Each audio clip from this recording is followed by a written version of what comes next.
Alrighty, welcome back everyone. We just talked about the helmet comms and 2-minute warning being approved for 2024. Tons coming on that front. It'll be very interesting, especially to see the helmet comms in action and see which teams kind of benefit the most from that. But let's jump into some spring game takeaways. We had tons going on Saturday, but we have three for you today. We have Michigan, Texas, and Oklahoma. Want to break down those for you, and then we'll continue throughout the week catching up on all the games that happened on Saturday. But let's start with the defending champions in the Michigan Wolverines. The first time they were out there with Sharon Moore as the head man, and overall it was a very, very good game. I think everything went about as you could have liked as a Michigan fan, and to me, the biggest takeaway happened in the first 15 minutes of the broadcast. You had Alex Orji come out with the first offense, which was expected. I don't think there was any question about that. He missed his first two throws, threw one in front of, I believe, Max Bredesen, and then threw one behind a receiver downfield, and then threw a couple of beautiful passes, led a very nice drive, had a very good touchdown run to finish it off. And then it looked like he was done for the day. To be totally honest, I thought he was done for the day. But then he came back in the second half for two drives that kind of stalled. But to me, as I look at it right now, I think they have their guy as of this second. I think if they were to play a game tomorrow, he would absolutely be the quarterback, and Sharon Moore wouldn't think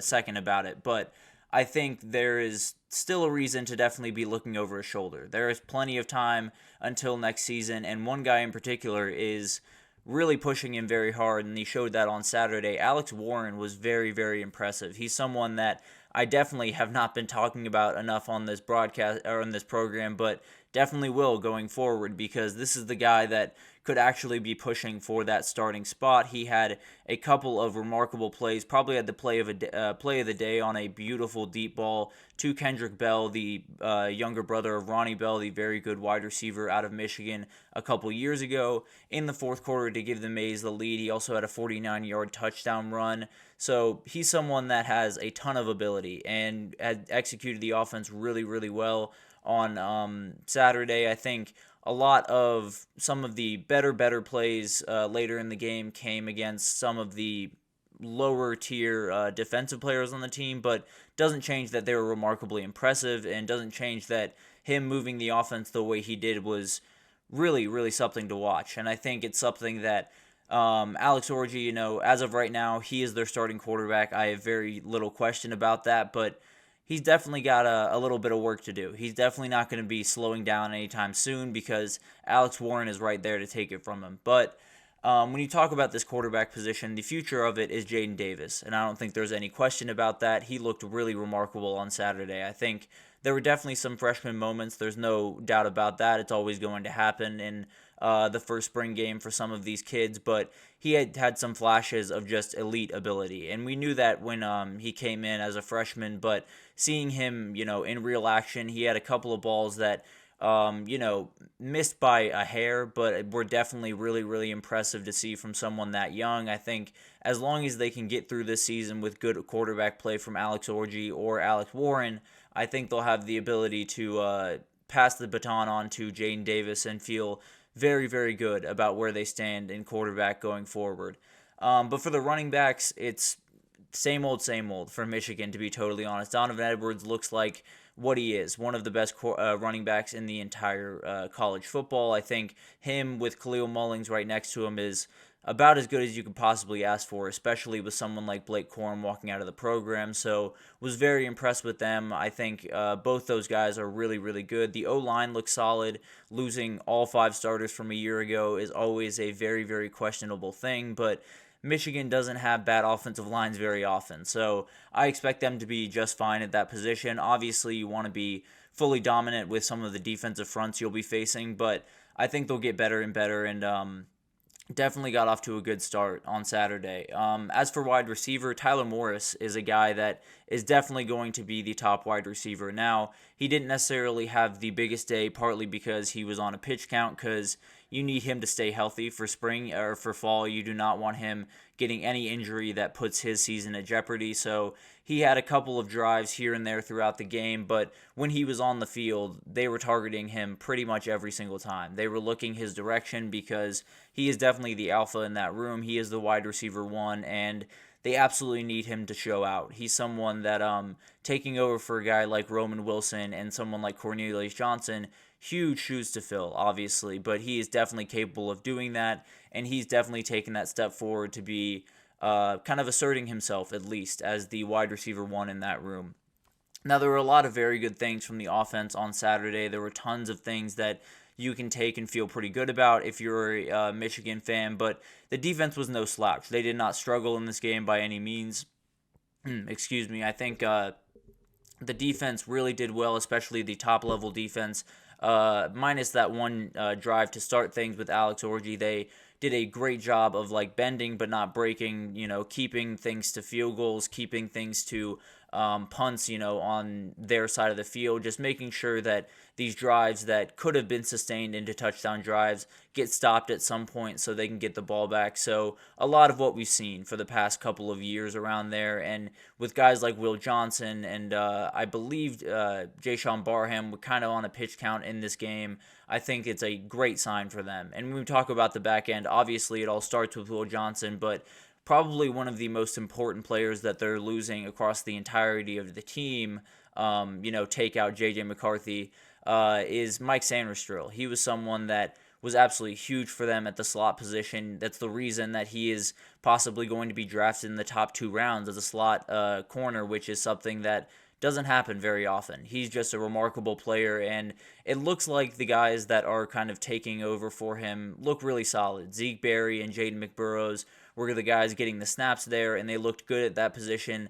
It's been a strength there since Dax Hill was on campus, and he was remarkable at that position. So they got to keep that going because it's a huge part of that defense. It's a huge part of getting everyone aligned and making sure that everything is set. When you look around the country, you see a lot of the really elite players play that kind of nickel position because it's such a hybrid position, makes you play so many different ways that you need a guy that can be versatile and be different and probably be the best athlete in the room. So definitely good sign there, definitely something that back end needs with a ton of guys heading out the door, but I think they should be more than fine, to be totally honest, on that back end. Overall, this team is setting up very, very well. If you're a Wolverines fan, I think you have to feel as good as you could possibly feel, to be totally honest with you. I think there's definitely still some work to do, and you'd like to see a little bit more consistency out of Alex Orji, and you'd love to see, this offense just run a little bit more efficiently. But at the end of the day, you have Donovan Edwards, you have Khalil Mullings, you have an offensive line that's likely going to be one of the best in the country, so the ability is there. I'm not so worried about Michigan in terms of what they can do on the offensive side of the ball, because what they've done for the past, couple of years is exactly what they're going to do this year. They're going to run the ball really aggressively, pick their moments, and as long as Alex Orji can be accurate, they'll be okay. So this team is going to be good. The defense is going to be great. The margins are just going to be very thin. So things like quarterback play will be the absolute decider, and I feel relatively okay about that position. I think Alex Orji is a good player, but there is that theory, there's too many cooks in the kitchen, there's too many quarterbacks in the room where you can't quite figure out which one you want out there on Saturday. So hopefully that Alex Orji can hit the ground running in his first game and not create some confusion in that room, because we've seen a number of times where teams have gotten into the putting in one quarterback, then pulling him, then putting in the other one, and then going back and forth, and it creates a lot of problems, not only in the games, but in the locker room. It creates some tension that doesn't need to be there. So that's definitely some things that I'm watching for them. But let's move on to Texas, and let's talk about what went on in Austin, Texas. And I think one of the big things that I pulled away from this game was, going into this game, I did not necessarily view it as a Arch Manning versus Trey Owens duel, but that's exactly what we got.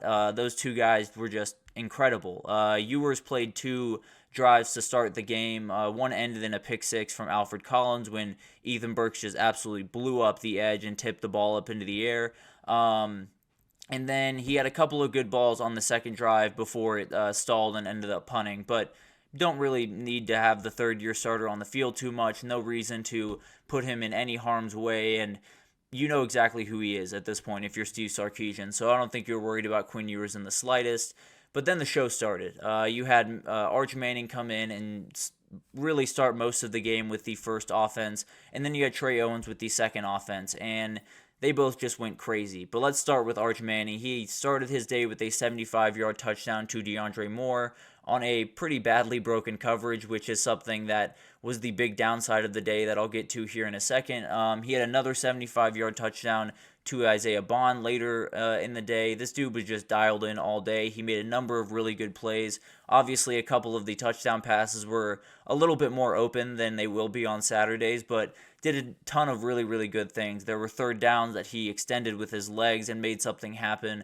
There were a couple where he stayed really strong in the pocket, which had been a worry for him early on in his time during Texas, and made a really good throw for a touchdown to Jaden Blue on his second one. So this guy was really impressive. 300 touchdowns, not 300 touchdowns, 300 yards and 3 touchdowns. It's about as good as it gets. So definitely got to feel really good if you're a Texas fan. He is definitely one of the best backups in the entire country. But to be totally honest with you, I was more impressed with the third string. Trey Owens coming in as a freshman and doing that in his first spring game was just insanity. He is one of the more natural throwers of the football that I've ever seen. The ball just jumps out of his hands. He's someone that you feel like you could wake up from a deep sleep at 3 a.m. He'll roll out of bed and throw a perfect corner route. So he's someone that football's like second nature to him. Everything just looks really, really comfortable. So he's going to be really good, especially with someone like Steve Sarkisian helping him out along the way. This is a kid that could reach insane heights while at Texas, and they talked about it, I believe, on Texas football when they were breaking down this game. You know, the Texas quarterback room is not going to lack for talent going forward. Steve Sarkisian has rarely had that be the problem, so it'll be interesting to see. You know, Trey Owens, as of right now, will look like the starter after Arch Manning finds his way to the NFL, but who knows? Maybe he finds his way somewhere else. The transfer portal is a very fickle thing, and especially in a room like this, it could be that Trey Owens finds his place somewhere else, but for the time being, I know that Longhorn fans want to keep him around, that's for sure.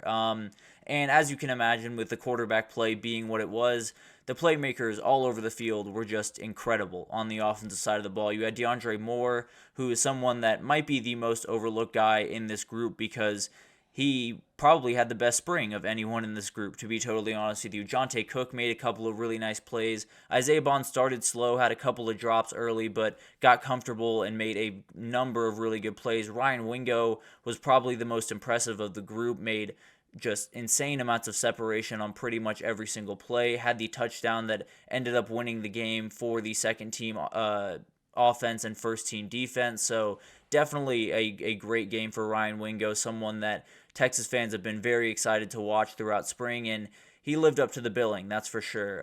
Both running backs, Jaden Blue and CJ Baxter, had really good days. So the offense is what we expected the offense to be at Texas. It is going to be lethal. It is going to be fast. And the offensive line is going to be really solid. So the offense is pretty much clicking on all cylinders. I would not worry at all if you were a Texas fan because, man, there are so many guys to go to. And with Quinn Ewers at the helm, you got to feel pretty good about the ball getting there when it needs to and being on target. So it'll be really interesting to see what happens with that. But the defense, it was kind of an up and down day. Now, there were a lot of good things, but the back end was the down, pretty much, to be totally honest with you. There were too many blown coverages, poorly executed man coverage, cover ones that the safeties just took wrong angles on. There was one that was, I believe Michael Taff had one on the Jaden Blue touchdown.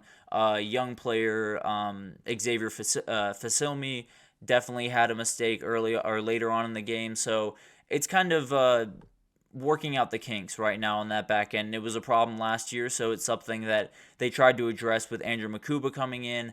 Jahdae Barron came back for his senior year, which was absolutely huge. And both those guys didn't play much on Saturday. So there's a little bit of, it didn't look great by any means, and definitely something that they will have to be working on. But it might have been somewhat circumstantial. They had some guys on pitch count, some guys not playing that much, so it'll be really interesting to see if this is as big of a problem as it looked on Saturday when the season comes around, because if it is, there are some teams on Texas' schedule that will dice them to pieces, if I'm being totally honest. But the D-line was pretty much exactly what you would expect. Tons of talent and ability on the edge. Definitely a lot of blown up plays by those edge rushers. Colton Vasek had a remarkable day. Ethan Burke made the play early in the day on the pick six by Alfred Collins. So a ton of really, really good players on that edge.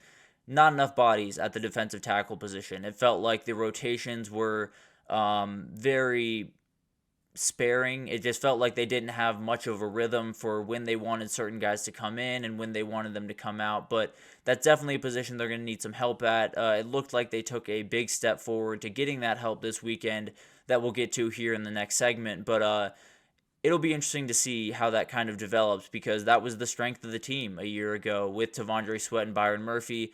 Now you got to adjust. So it'll be interesting to see how they kind of do that and if they can be the team that they were a year ago, especially against the run, because that was a huge part of their game. But overall, this was a very fun spring game. Some of these spring games tend to be a little bit of snooze fest, but this was not that. It was an absolute duel between those two quarterbacks. I think the Texas quarterback room has always been talked about, has one of the best in the country, and that has not changed one bit. They might have the best backup in the country, and Arch Manning.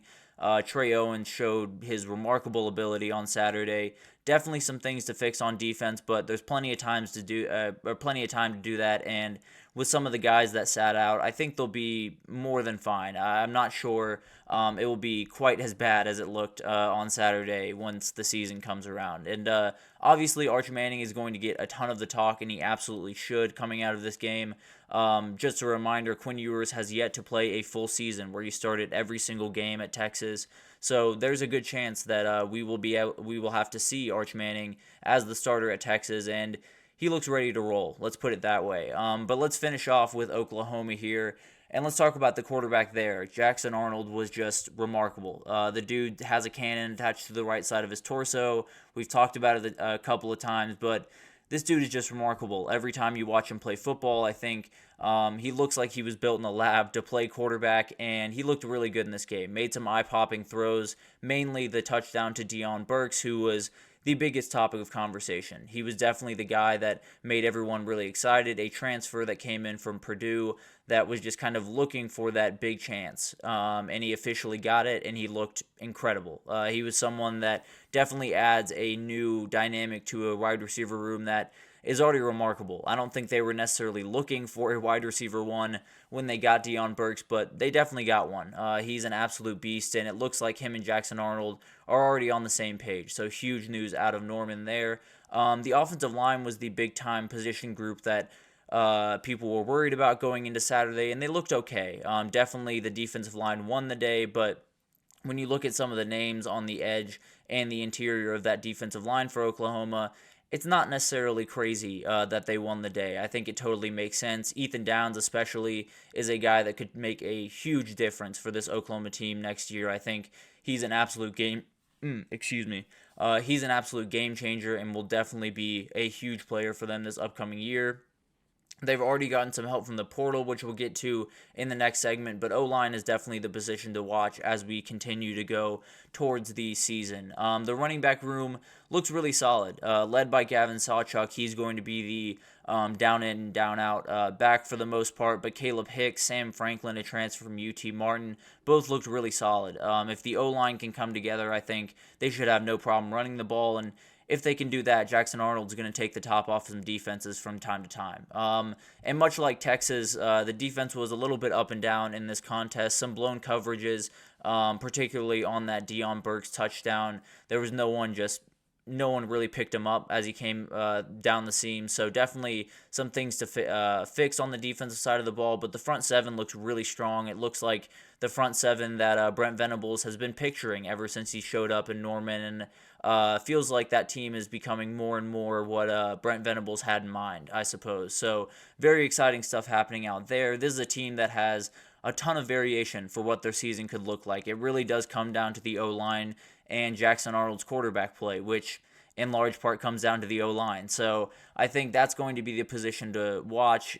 It'll be really interesting to see how much of an effect they can have, because if they're bad, this offense could really, really struggle. If they are even competent, this offense could, take the SEC by storm. So it'll be really interesting to watch. The defense will need to get more discipline on the back end and definitely not be exposed to deep balls. But at the end of the day, if they can force some turnovers, if they can get home, especially with the edge rushers they have, they'll be more than fine. I think this team is right on track right now. I think they're doing exactly what you would want them to do if you're a Sooners fan, and Brent Venables is slowly becoming more and more his team, which is always what you want for a coach. So much more going on throughout the next couple of days with these breakdowns, because there were tons of games to break down. We have USC, Texas A&M, and more teams coming tomorrow. But that'll do it for this segment, and we will take our second break here. And when we come back, we're going to talk about the transfer portal. Tons going on in the transfer portal. We officially have some commitments for the first time, so I want to break down where we sit and kind of what could be happening in the next couple of days right after this. So stick with us.